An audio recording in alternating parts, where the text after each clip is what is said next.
ขอสัพพมงคลจงเกิดแก่ท่านทั้งหลายมีสติพิจารณากายมีสติพิจารณาอารมณ์ที่มันปรากฏขึ้นที่จิตใจของเราอารมณ์ความคิดเป็นสิ่งที่ทำลายจิตใจของเราอารมณ์ความคิดเป็นเรื่องของความโลภความโกรธความหลงอารมณ์ความคิดเป็นเรื่องที่เราจะต้องแก้ไขให้มันหมดสิ้นไปจากกายและใจของเราอารมณ์ความคิดสิ่งเหล่านี้มันติดตัวของเรามาตั้งแต่เราเกิดชีวิตของเราต้องแก้ไขความคิดที่ไม่ได้พัฒนามาตั้งแต่เราเกิดบางอย่างมันเป็นกิเลสตั้งแต่เราเกิดบางอย่างมันก็เป็นธรรมตั้งแต่เราเกิดเราจะต้องพิจารณาความคิดเกิดจากตา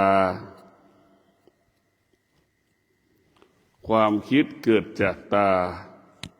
สัมผัสกับวัตถุสิ่งของรูปต่าง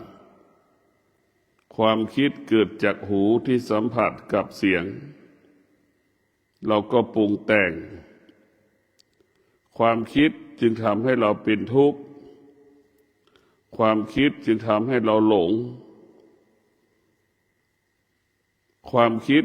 มันจึงทำให้เรานั่นทรมานกายทรมานใจความรู้สึกกับความคิดนั้นมันมาพร้อม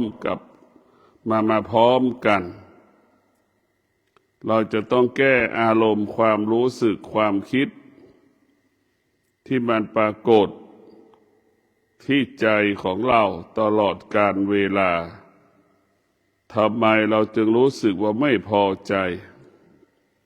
ความไม่พอใจมันเกิดมาจากไหนนี่เราจะต้องพิจารณาคำว่าไม่พอใจมันเป็นธรรมชาติของจิตหรือเป็นปกติของมันถ้าเราพิจารณาธรรมะเราก็พิจารณาเอาปัญญามาจับเมื่อเรามีปัญญาเราก็จะหยุดยั้งความคิดเมื่อเรามีปัญญาเราก็จะหยุดยั้งอารมณ์ที่มันปรากฏที่ตาก็ดีที่หูก็ดีเราจะต้องหยุดด้วยปัญญาหากเราขาดปัญญาเราจะหยุดความคิดหยุดอารมณ์ความรู้สึกไม่ได้ความรู้สึกมันเป็นบ่อเกิดแห่งความทุกข์ทั้งสิ้นความรู้สึกเป็นบ่อเกิดแห่งความทุกข์มันเป็นตัวทำลายจิตใจของเราทุกอย่างมันเป็นธรรมชาติ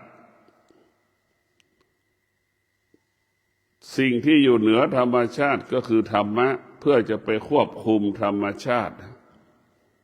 ธรรมะจะไปควบคุมธรรมชาติถ้าเรามีธรรมะเราจะเข้าใจธรรมชาติถ้าเรามีธรรมะเราจะเข้าถึงธรรมชาติถ้าเรามีธรรมะเราจะอยู่เหนือธรรมชาติธรรมชาติของมนุษย์นี่ต้องเสมอเหมือนกันหมดธรรมชาติเกิดจากความคิดเกิดจากความรู้สึกนี่เหมือนกันหมดตาที่เหมาะตายังไม่สัมผัสกับวัตถุสิ่งของแต่หูได้ยินเห็นไหมมันก็เกิดอาการละมโนปรุงแต่งเพราะนั้นตากับหูก็เป็นตัวส่วนหนึ่งที่ทำให้เรานั่นเป็นทุกข์มันเกิดจากความรู้สึกทั้งสิ้น เมื่อเราศึกษาธรรมะเราเอาธรรมะมาควบคุมธรรมชาติอยากได้อยากมีอยากเป็นธรรมชาติของคนทั้งโลกเป็นเช่นนี้ใครเกิดมาแล้วไม่มีคำว่าอยากได้อยากมีอยากเป็นไม่มีในโลกมันเป็นปกติหรือเป็นธรรมชาติของมนุษย์ที่เกิดมาแต่ธรรมะของพระพุทธเจ้าสอนให้เราเข้าใจสิ่งที่มันเป็นธรรมชาติสอนให้เราให้อยู่เหนือธรรมชาติเมื่อเรารู้และเราก็ไม่ควรไปตอบสนองสิ่งที่มันเป็นธรรมชาติธรรมชาติมันเป็นของต่ำธรรมะเป็นของสูงธรรมชาติเป็นของหยาบธรรมะเป็นของละเอียดธรรมชาติเป็นของแข็งธรรมะเป็นของอ่อนเพราะฉะนั้นพวกเราทั้งหลายธรรมะกับธรรมชาตินั่นมันแตกต่างกันธรรมะเป็นผู้ควบคุมธรรมชาติธรรมะเป็นผู้อยู่เหนือธรรมชาติธรรมะคงอยู่เป็นอยู่เหนือการเปลี่ยนแปลงของโลกธรรมะคงอยู่เหนือการเปลี่ยนแปลงของธรรมชาติแต่ธรรมชาตินั้นปรากฏการเปลี่ยนแปลงตลอดกาลเวลาเช่นมันความหนาวเย็นมันก็เกิดการเปลี่ยนแปลงมันก็เกิดขึ้นในจิตใจว่ามันหนาวเย็นพอสายความหนาวเย็นหายไปความร้อนปรากฏเนี่ยธรรมชาติมันก็จะเกิดการเปลี่ยนแปลงตลอดเมื่อมาธรรมชาติเกิดการเปลี่ยนแปลงเราก็เข้าใจว่ามันเป็นปกติของมันเมื่อธรรมชาติมันเกิดการเปลี่ยนแปลงเราก็ต้องสงบนิ่งเราไม่ตอบสนองมันเราไม่เป็นไปตามธรรมชาติเราจะไม่ให้ธรรมชาติชักจูงหลอกเราไปธรรมชาติมันจะหลอกเราชักจูงเราออกนอกเส้นทางธรรมชาตินั้นมันจะเป็นเปรียบเสมือนกิเลสทั้งสิ้นความโลภความโกรธความหลงโดยเฉพาะความหลงนี่สำคัญที่สุดมันพาเราไปหลงเรียกว่าธรรมชาติมันเป็นเรื่องอวิชชาทั้งสิ้นธรรมะเป็นเรื่องวิชาทั้งหมดทั้งสิ้นมันจะแตกต่างกันธรรมชาติมันจะเป็นเรื่องอวิชชาทั้งหมดธรรมะเป็นเรื่องวิชาทั้งหมดรู้ความจริงหรือเป็นความจริงของธรรมะรู้ความจริงของอวิชชาวิชาจะอยู่เหนืออวิชชาหรือว่าธรรมะอยู่เหนือธรรมชาติเมื่อเรามีวิชาเราจะเห็นธรรมชาติเราจะควบคุมธรรมชาติเพราะฉะนั้นพวกเราทั้งหลายธรรมะโดยเฉพาะธรรมชาติเนี่ยมันควบคุมเราหมดเราตกอยู่ใต้อำนาจธรรมชาติการที่เราเรียนธรรมะเพื่อจะออกจากธรรมชาติการที่เรามาปฏิบัติธรรมก็เพื่อจะออกจากธรรมชาติธรรมชาติคือว่าด้วยเรื่องกิเลสว่าด้วยเรื่องความโลภความโกรธความหลงว่าด้วยเรื่องอารมณ์ผัสสะทั้งหลายที่มันปรากฏซ้ำๆซากๆซ้ำๆซากๆซ้ำๆซากๆทุกวันไม่มีวันไหนที่มันรู้สึกว่าไม่สุขไม่มีทุกข์ไม่มีเราจะรู้สึกว่าทุกข์ว่าสุขตลอดเวลานั่นคือเป็นธรรมชาติก็เหมือนอาการร้อนหนาวนั่นแหละมันจะเป็นเช่นนั้นเดี๋ยวร้อนเดี๋ยวหนาวเดี๋ยวเย็นเลยจะเป็นเช่นนั้นของมันเมื่อเรามีธรรมะของพระพุทธเจ้าก็คือปัญญาเมื่อเรามีปัญญาแล้วเราจะเห็นเราจะรู้และเราจะเข้าถึงธรรมชาติทั้งสิ้น เราจะเข้าถึงธรรมชาติเราจะเห็นธรรมชาติว่าเกิดแก่เจ็บตายมันเป็นปกติของมันไม่มีใครเกิดไม่แก่ไม่เจ็บไม่ตายไม่มีให้เราเข้าใจเช่นนี้ทุกคนเกิดมาตกอยู่ภายใต้อำนาจของธรรมชาติเกิดแก่เจ็บตายสิ่งเหล่านี้มันเป็นสมบัติติดตัวมาพร้อมกับเราเกิดมาเพื่อแก่เราเกิดมาเพื่อเจ็บเราเกิดมาเพื่อตายเราเกิดมาเพื่อพัดพรากสิ่งเหล่านี้นั้นเป็นธรรมชาติที่เราจะต้องศึกษาเรียนรู้โดยระหว่างที่มันแก่จิตใจเราจะทุกข์เมื่อความแก่ปรากฏความตายก็รออีกข้างหน้าเมื่อเห็นแก่ก็จะเห็นเจ็บเห็นตายมันจะปรากฏอยู่ที่ในตัวมันเองเรียกว่าลำดับเกิดแก่เจ็บตายยิ่งอายุ60ความตายจะปรากฏกับจิตใจเราตลอดเวลาจิตเราจะตกอยู่ใต้อำนาจความตายมันว่างจากภาระปัญหาเมื่อไหร่ความตายก็จะมาสำแดงอาการให้กับจิตใจของเราความตายมันมาสำแดงอาการมันก็บ่งบอกอย่าให้เราไม่ประมาทมาเตือนเราไม่ให้เราประมาทอาการความแก่มันก็มาเตือนเราไม่ให้เราประมาท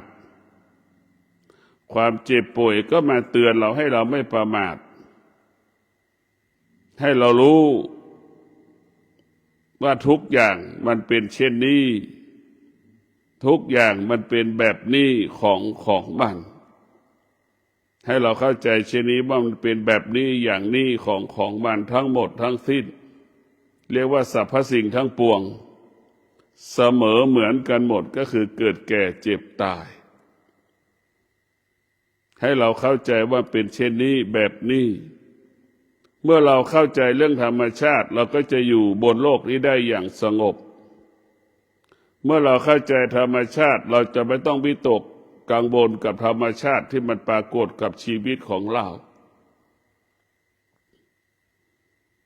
ต้องเข้าใจว่าธรรมชาติมันก็อยู่ภายใต้การเปลี่ยนแปลงทุกลมหายใจดังร่างกายของเราก็เปลี่ยนแปลงจากหนุ่มสาวมาเป็นคนแก่เนี่ยก็เห็นเกิดอาการเป็นพ่อเป็นแม่เป็นปู่เป็นตาเป็นยายเนี่ยนี่คือความการเปลี่ยนแปลงปรากฏอารมณ์ความรู้สึกโมโหหงุดหงิดปรากฏเนี่ยนี่ก็คือการเปลี่ยนแปลงของธรรมชาติมันเกิดดับตลอดเวลามันไม่สงบมันเหมือนผิวน้ำข้างบนมันจะนิ่งข้างล่างมันก็จะไหล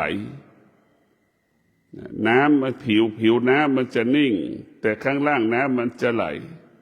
ด่างเขาว่าน้ำนิ่งไหลลึกเช่นเดียวกับธรรมชาติมันเกิดการเปลี่ยนแปลงตลอดเราจะดับธรรมชาติเช่นดับความคิดดับอารมณ์ก็ดับด้วยปัญญาหยุดความคิดหยุดอารมณ์ก็ด้วยปัญญาระงับความคิดระงับอารมณ์ก็ด้วยปัญญาปัญญาเนี่ยชนะธรรมชาติทุกรูปแบบธรรมชาติมันไม่ใช่เรื่องของยิ่งใหญ่ปัญญาเนี่ยเป็นยิ่งใหญ่กว่าธรรมชาติเพราะปัญญาเป็นผู้ควบคุมธรรมชาติปัญญาคือให้เรารู้เรื่องธรรมชาติทั้งหมดเมื่อเรารู้แล้วเราก็ไม่ต้องไปตอบสนองมันดังเช่นธรรมะเรามีสติแก้ไขความรู้สึกว่ามันทุกข์ความรู้สึกว่ามันสุขนี่เราจะต้องแก้ไขสองคำนี้มิให้มันเกิดขึ้นในใจของเราในกายของเราทุกข์สุขเราจะมีสติพิจารณา นอนเฝ้ามันสุขมาเมื่อไหร่เราก็สงบนิ่งทุกข์มาเมื่อไหร่เราก็สงบนิ่งเพราะเรารู้เราจะไม่โต้ตอบไม่ตอบสนองไม่สำแดงอาการใดๆทั้งสิ้นเมื่อสุขมันเกิดทุกข์มันเกิดแต่เรามีสติรู้มันรู้แต่เราไม่ตอบสนองสิ่งที่เรารู้สุขมันก็ไม่เกิดทุกข์ก็ไม่เกิดสุขไม่มีทุกข์ไม่มีหากเราไปตอบสนองสุขที่มันเกิดทุกข์มันเกิดมันก็เกิดสุขเกิดทุกข์ทันทีมีสุขมีทุกข์ปรากฏขึ้นอีกสืบเนื่องต่อเนื่องดังทุกวันนี้สุขทุกข์เกิดมาแล้วสืบเนื่องต่อเนื่องจนเราหมดลมหายใจนี่เราจะมีสติแก้ไขความรู้สึก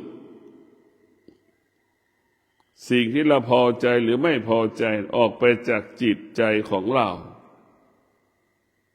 ซึ่งมันปรากฏทุกวันสุขทุกข์ปรากฏทุกวันพอใจไม่พอใจปรากฏทุกวันโมโหหงุดหงิดมันปรากฏทุกวันสิ่งเหล่านี้ถ้าเราพิจารณาแล้วมันเป็นธรรมชาติเราก็ไม่ต้องไปตอบสนองไม่ต้องมีเหตุไม่ต้องมีผลกับมันให้เราอยู่เหนือมันให้เราอยู่เหนือสิ่งที่เรารู้ทั้งสิ้นเราปฏิบัติธรรมเรามาเรียนรู้เรื่องธรรมเพื่อให้เรารู้สิ่งที่เราละสิ่งที่เรารู้ก็คือสิ่งที่เราละสิ่งที่เรารู้เราศึกษาเพื่อไม่ให้มันรู้เราศึกษาไม่ยึดติดในสิ่งที่เรารู้เราศึกษาให้เรารู้อยู่เหนือสิ่งที่เรารู้เรารู้สิ่งใดให้ละสิ่งนั้นจิตเรารู้เรื่องสิ่งใดเราก็ละจิตเราก็ละเรื่องสิ่งนั้นจิตรู้ทุกครั้งจิตละทุกครั้งถ้าเรามีสติเราจะต้องละสิ่งที่เรารู้หากเราขาดสติรู้แล้วเราก็จะยึดติดในสิ่งที่เรารู้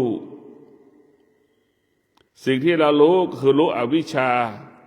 ตัวอวิชชาครอบงำมันทำให้เรายึดติดสิ่งที่เรารู้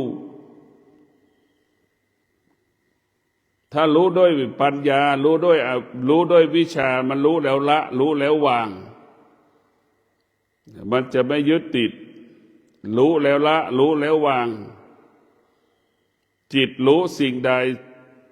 จิตก็ละสิ่งนั้นจิตรู้สิ่งใดจิตก็ดับสิ่งนั้นจิตรู้สิ่งใดก็ระงับสิ่งนั้น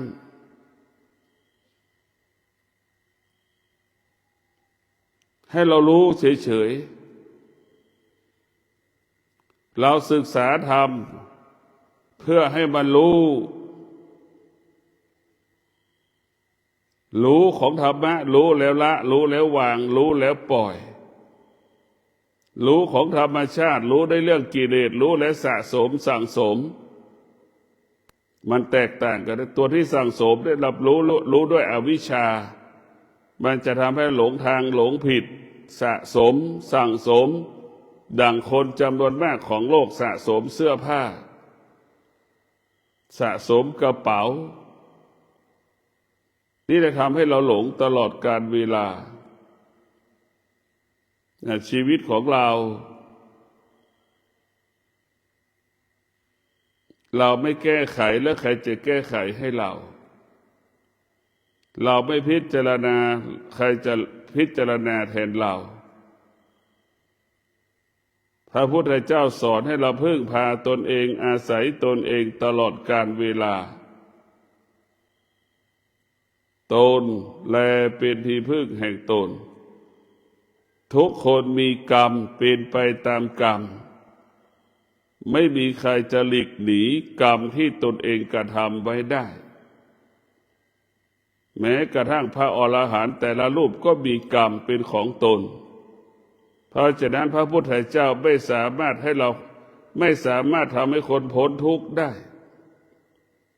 แต่ให้คนเข้าใจความทุกข์ที่มันเกิดขึ้นกับชาวโลกได้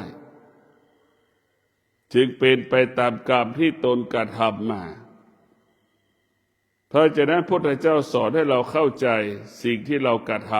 ำหว่านพืชเช่นไรย่อมได้รับผลเช่นนั้น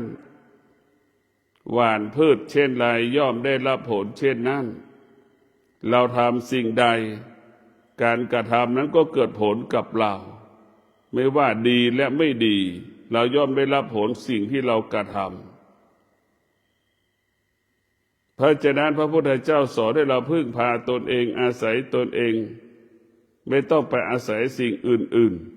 ๆให้เราอาศัยธรรมะเป็นหลักธรรมะมันเป็นหลักของโลกเป็นกฎของโลกที่มันมีอยู่บนโลกใบนี้ธรรมะมันมีก่อนพุทธเจ้าคงอยู่เป็นอยู่เหนือพระพุทธเจ้าจะเกิดอีกเป็นล้านปีแต่พุทธเจ้าเป็นผู้ค้นพบสิ่งที่มีอยู่บนโลกใบนี้พระพุทธเจ้าก็เปรียบเสมือนนักวิทยาศาสตร์นักวิทยาศาสตร์ก็ค้นพบสิ่งที่มีอยู่เป็นอยู่บนโลกใบนี้เพราะมันมีอยู่เป็นอยู่คงอยู่มันอยู่คู่กับโลกเรียกว่าธรรมะมีอยู่คู่กับโลกธรรมะมีอยู่คู่กับมนุษย์โลกเพราะมันเป็นความจริงของโลกเพราะมันเป็นความจริงของมนุษย์โลกมนุษย์ทุกคนจะประสบความสำเร็จได้ต้องอาศัยความอดทนศาสดาทุกศาสนาจะประสบความสำเร็จได้ต้องอาศัยความอดทนความอดทนจึงนำมาซึ่งความสำเร็จดังพระพุทธเจ้าเป็นมนุษย์แต่พระพุทธเจ้าอยู่เหนือมนุษย์พระพุทธเจ้ามีความอดทนเหนือกว่ามนุษย์ทั้งโลกพระพุทธเจ้าจึงใช้ความอดทนในค้นคว้าแสวงหาความจริงของโลกจนพบความจริงของโลกก็คือศีลสมาธิปัญญาเป็นความจริงของโลกศีลสมาธิปัญญาจึงเป็นความจริงของมนุษย์โลกเมื่อพระพุทธเจ้าค้นพบความจริงของโลกแล้วพระพุทธเจ้าจะนำเอาความจริงของโลกไปประกาศให้คนทั้งโลกได้รับรู้จะต้องอาศัยความอดทนความอดทนก็เปรียบเสมือนพาหนะที่จะนำพาคำสอนของพระพุทธเจ้าไปแจกจ่ายให้กับคนทั้งโลกได้รับรู้พระพุทธเจ้าประสบความสำเร็จในการเป็นพระพุทธเจ้าเพราะความอดทนเมื่อพระพุทธเจ้าประสบความสำเร็จในการเป็นพระพุทธเจ้าจะนำคำสอนไปประกาศให้คนทั้งโลกได้รับรู้ประสบความสำเร็จได้ก็เพราะความอดทนเพราะฉะนั้นความอดทนมันไม่ใช่เรื่องของศาสนามันเป็นเรื่องของโลกมันมีอยู่บนโลกใบนี้พระพุทธเจ้าจึงเป็นผู้ค้นพบความจริงของโลกเพราะฉะนั้นพวกเราทั้งหลายสิ่งที่เป็นธรรมะคือเป็นสิ่งที่เป็นความจริงของชีวิตเมื่อชีวิตประกอบไปด้วยธรรมะชีวิตนั้นจะเกิดคำว่าสงบธรรมะให้จิตเราสงบให้กายเราสงบถ้าเป็นธรรมชาติจะให้เรามีความให้จิตเรามีความสุขให้กายเรามีความสุขมันจะแตกต่างกันความสงบกับความสุขก็ย่อมแตกต่างกันเพราะความสงบไม่จำเป็นต้องอาศัยสิ่งอื่นๆวัตถุอื่นๆบุคคลอื่นๆแต่ถ้าความสุขนั้นต้องเกิดจากวัตถุสิ่งของอื่นๆจากบุคคลอื่นๆสถานที่อื่นๆมันมีรูปแบบกฎเกณฑ์กติกาของมันคือความสุขถ้าความสงบไม่มีรูปแบบกฎเกณฑ์กติกาใดๆเพราะมันสุขที่เพราะความสงบมันอยู่ที่ใจที่กายของเราความสงบมันก็เหมือนมะม่วงสุกมันจะละเอียดแบบนั้น ถ้าความสุขมันก็เหมือนมะม่วงดิบมันจะแตกต่างกันนะทั้งความสงบความสุขมันก็เกิดที่เดียวกันแต่มันแตกต่างกันนะมันเกิดจากที่เดียวก็หมดสุขเกิดที่ไหนทุกข์ก็เกิดที่นั่นมันเป็นเช่นนี้ของมันทุกข์เกิดขึ้นที่ไหนความสุขก็เกิดขึ้นที่นั่นที่ไหนมีปัญหาที่นั่นก็มีปัญญาอยู่ที่นั่นปัญญาอยู่ที่ไหนปัญหาก็อยู่ที่นั่นมันเป็นของคู่กันเพียงแต่มันหงายแล้วมันจะคว่ำมันคว่ำแล้วมันจะหงายมันจะเห็นเรียกว่าเห็นสองด้านมันจะทำให้เรารู้สองด้านแล้วเราก็จะเลือกเอาทุกวันเนี่ยมันรู้แต่หงาย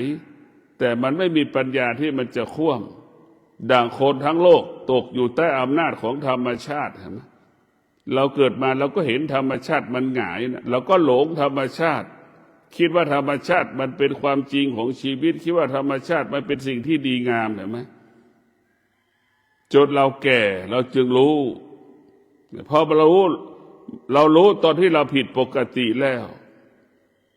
เราคิดว่าแก่แล้วเราจะมีความสุขแก่แล้วมันจะดีอย่างนั้นดีอย่างนี้แต่พอมันแก่อายุ60แล้วมันก็ไม่ใช่ใช่ไหม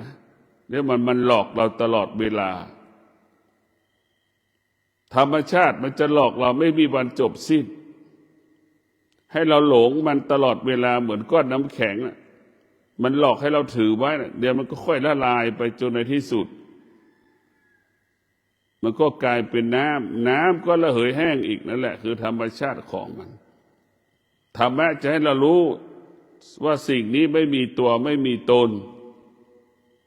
มันไม่มีตัวมันไม่มีตนมันไม่ใช่ของเราไม่ใช่ของเขาเพียงแต่เรากำหนดขึ้นเองกำหนดขึ้นเองในตัวเราเองแต่เราพิจารณาแล้วสิ่งใดที่ควบคุมไม่ได้มันเป็นทุกข์ทั้งสิ้นเราไปควบคุม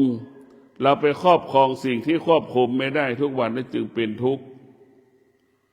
แม้กระทั่งความทุกข์ก็เป็นสิ่งที่ไม่ทนแม้กระทั่ง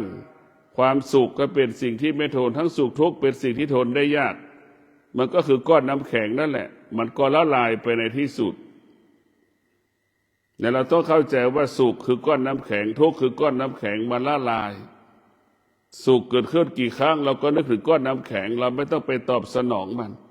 ทุกข์เกิดขึ้นกี่ครั้งเราคิดถึงก้อนน้ำแข็งเราไม่ต้องไปตอบสนองมันเราจะพอใจไม่พอใจก็คือก้อนน้ำแข็งเราจะไม่ตอบสนองมันทุกอย่างสิ่งที่เราสัมผัสรู้สึกมันเปลี่ยนแปลงเราจะไม่ตอบสนองมันเมื่อเราไม่ตอบสนองมันก็คงเป็นสภาพของมัน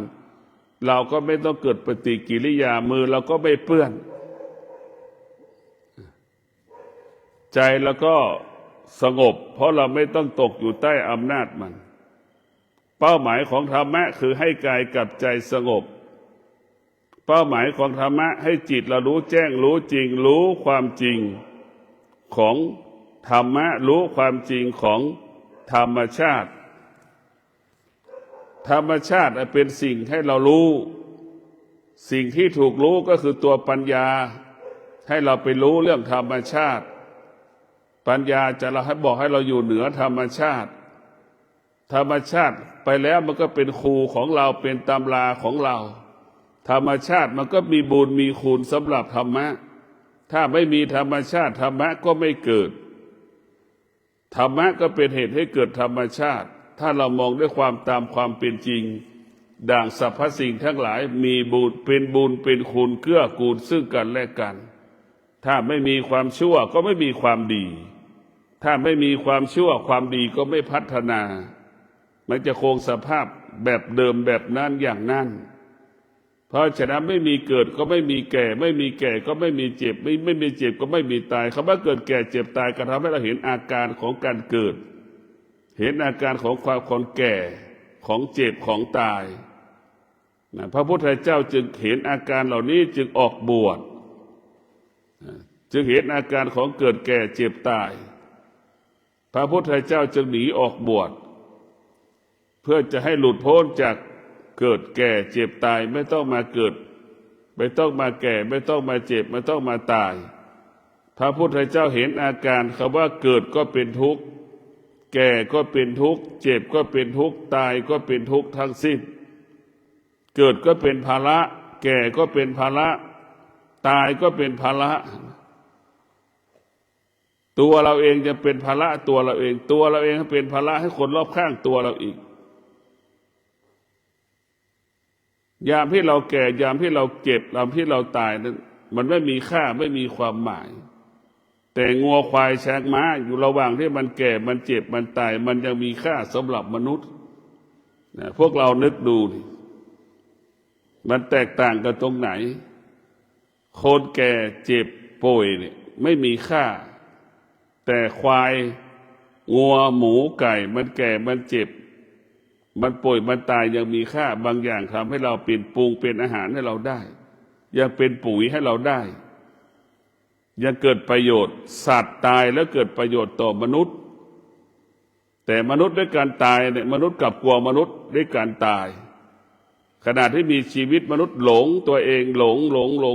ไม่รู้จะหลงแบบไหนยึดบ้านถือบ้านตัวเองว่าเป็นอย่างนั้นเป็นอย่างนี้หลงอำนาจของเงินที่มีเงินมากก็หลงอำนาจของเงินคนไหนมีรูปพรรณสวยงามก็ลากสภาพ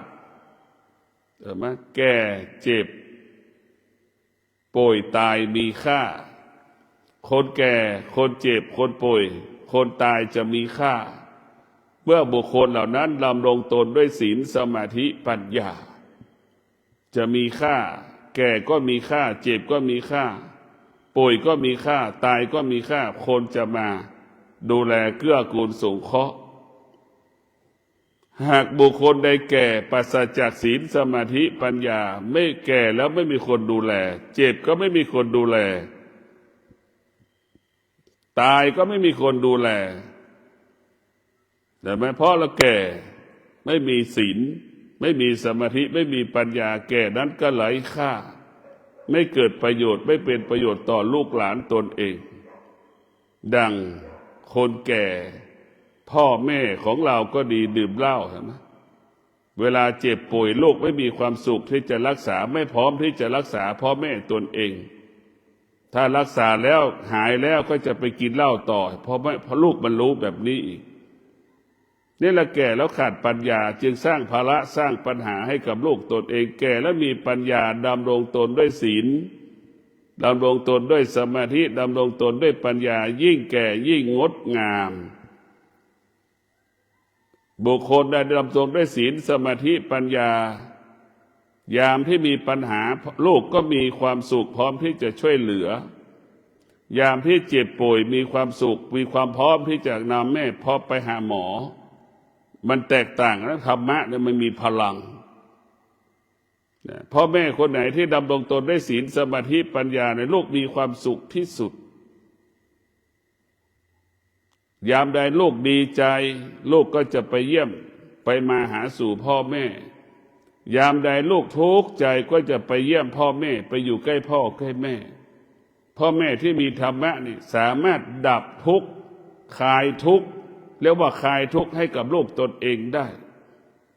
แต่ถ้าพ่อแม่คนไหนที่ไม่มีธรรมะเนี่ยจะถ้าเพิ่มทุกข์ให้กับลูก